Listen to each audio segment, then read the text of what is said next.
Welcome to Where I Find My Ships, and today we're going to be looking at the Spacer Scavenger Blattodea, which is a fairly huge legendary spacer ship. It is one of the 3 legendary encounters. Initial impressions, it is much more thought out, has much more detail, and it may have been the very first one that they built because it seems to be much more unique than the others, but it's another really awesome vessel. So in this video, we're going to go through and have a quick look at some of the components, the weapons, placements of the weapons. Then at the end, I'm going to show you how you could get Blattodea into your inventory so you could have a look yourself. Unfortunately, we still can't fly these just yet. Down the track, I'm sure we'll be able to. So let's get into it. And here we go. What a beast. It looks like a lot more time went into building this. It's a much more intricate design and it's completely unique. Whereas the Varoon and Ecliptic one sort of had that same sort of look and feel. It also has a different cockpit to all the other legendaries, which we'll check out very soon. And it's got the really cool fuel system. Runs along the edge here into this giant engine. And it's got some quite good stats. Now, do note Class M, of course, power generated 33, which means it's the lowest reactor in terms of power. This was by far the cheapest to register as well. And it's definitely the smallest. So I would have thought the Blattodea was second in place. It might actually be third. So let's have a closer look now. So one thing it does have is mobility, which is awesome. It's actually got the biggest jump range as well.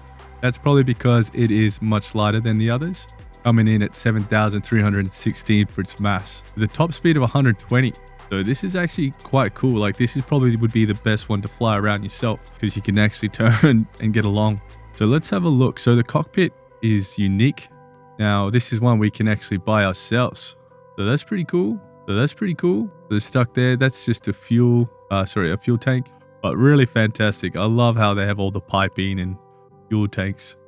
It looks so much more detailed, much more well thought out. So let's have a look at the back here. So we finally got some engines that have a bit of thrust and give us a bit more detail. So they're much smaller engines, but I'm guessing it only, so there you go, max power of 3. So you can have 4 of these, potentially more, I guess, because it's a Class M.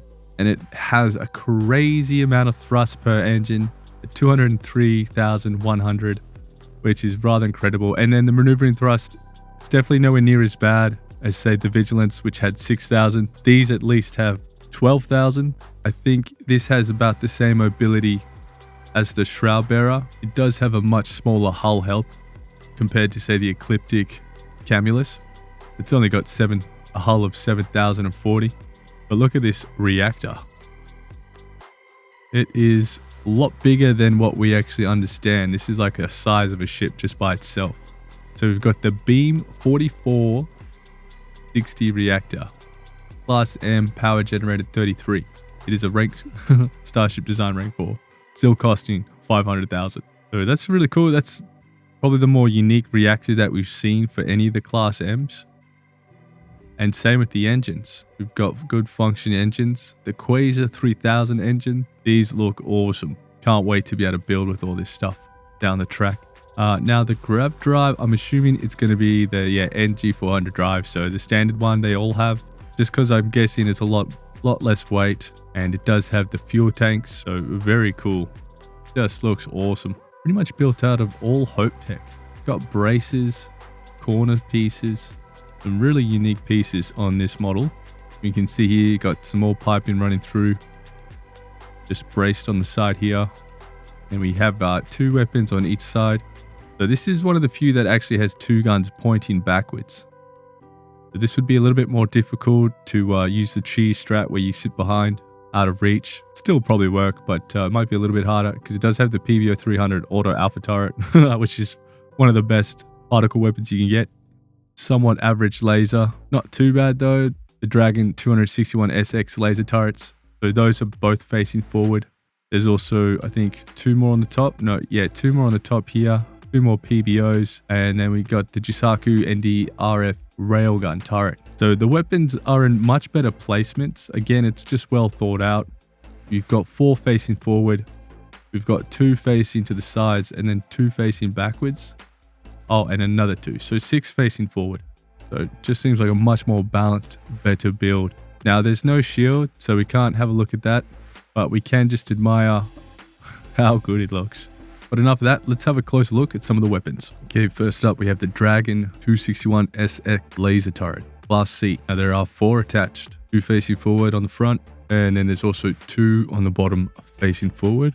So it requires a power of 3. It's quite a cheap one at 15,600 with a level unlock of 24. There's no level unlock for this. It doesn't require any Starship design perk. And most importantly, so with 4 of them, we get a combined hull damage of 108.